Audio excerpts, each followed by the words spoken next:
अरे काची अमवा तुरनी पापा बगिया कोइनी हो सुनावा।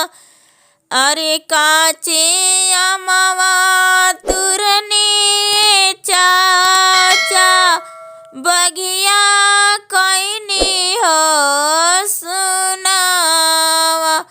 अरे सुंदर दिया बियानी पापा महलिया कोइनी हो सुनावा।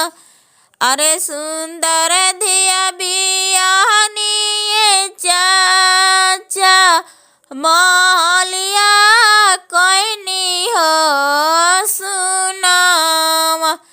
अरे रोजा रोजा कहानी पापा दिया हवी जान जलावा।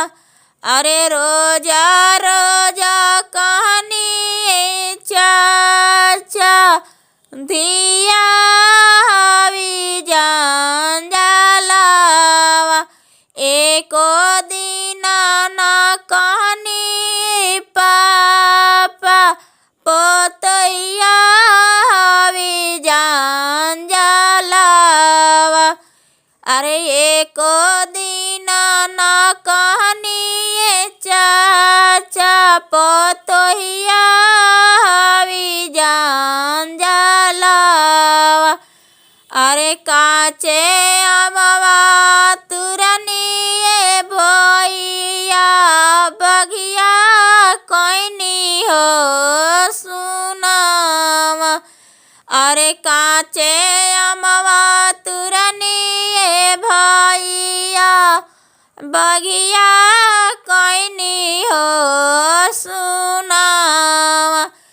अरे सुंदर दीदी बियानी भैया महलिया कोइनी हो सुनावा। अरे सुंदर दीदी बियानी भैया महलिया कोइनी हो सुनावा। अरे रोजा रोजा कहानी भैया दीदिया हवी जान जलावा।